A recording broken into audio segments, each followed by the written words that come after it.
Évangile de Luc, chapitre 18. Jésus leur adressa une parabole pour montrer qu'il faut toujours prier et ne point se relâcher. Il dit, il y avait dans une ville un juge qui ne craignait point Dieu et qui n'avait d'égard pour personne.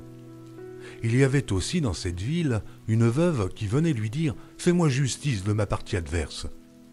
Pendant longtemps il refusa, mais ensuite il dit en lui-même « Quoique je ne craigne point Dieu et que je n'ai d'égard pour personne, néanmoins, parce que cette veuve m'importune, je lui ferai justice, afin qu'elle ne vienne pas sans cesse me rompre la tête. » Le Seigneur ajouta « Entendez ce que dit le juge inique.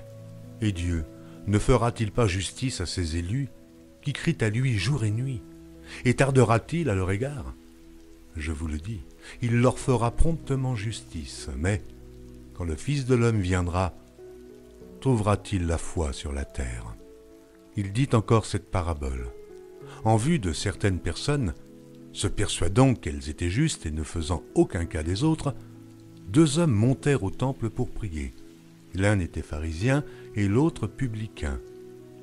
Le pharisien debout priait ainsi en lui-même, « Ô Dieu, je te rends grâce de ce que je ne suis pas comme le reste des hommes, qui sont ravisseurs, injustes, adultères ou même comme ce publicain. Je jeûne 2 fois la semaine et je donne la dîme de tous mes revenus. » Le publicain, se tenant à distance, n'osait même pas lever les yeux au ciel, mais il se frappait la poitrine en disant « Ô Dieu, sois apaisé envers moi qui suis un pécheur. » Je vous le dis, celui-ci descendit dans sa maison justifié plutôt que l'autre, car quiconque s'élève sera abaissé, et celui qui s'abaisse sera élevé. On lui amena aussi les petits-enfants, afin qu'il les touchât, mais les disciples, voyant cela, reprenaient ceux qui les amenaient.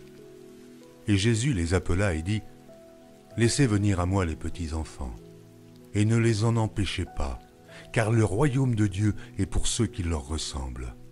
Je vous le dis en vérité, quiconque ne recevra pas le royaume de Dieu comme un petit enfant n'y entrera point. » Un chef interrogea Jésus et dit, « Bon maître, que dois-je faire pour hériter la vie éternelle ?» Jésus lui répondit, « Pourquoi m'appelles-tu bon? Il n'y a de bon que Dieu seul. Tu connais les commandements. Tu ne commettras point d'adultère. Tu ne tueras point. Tu ne déroberas point.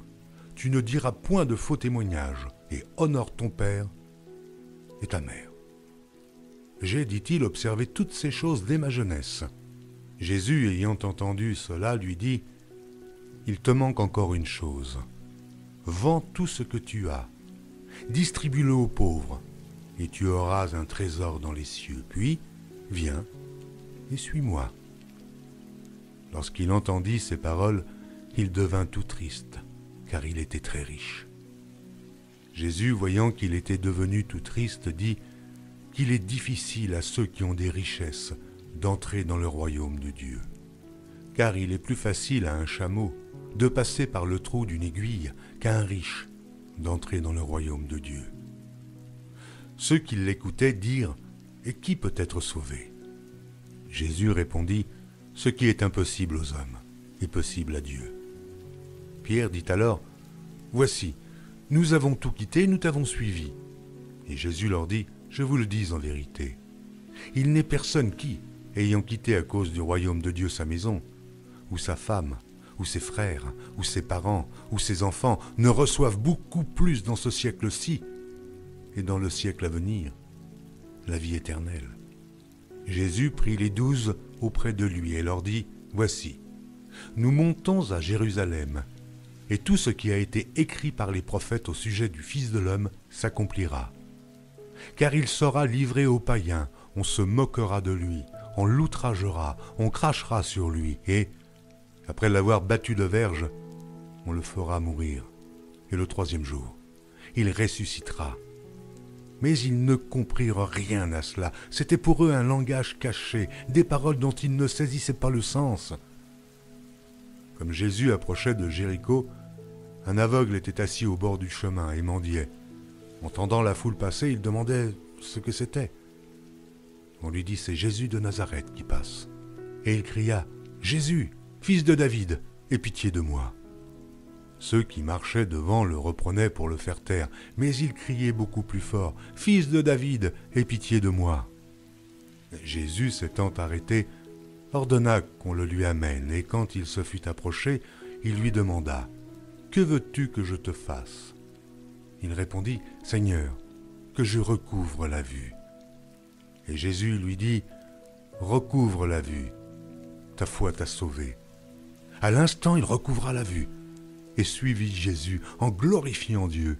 Tout le peuple, voyant cela, louait Dieu.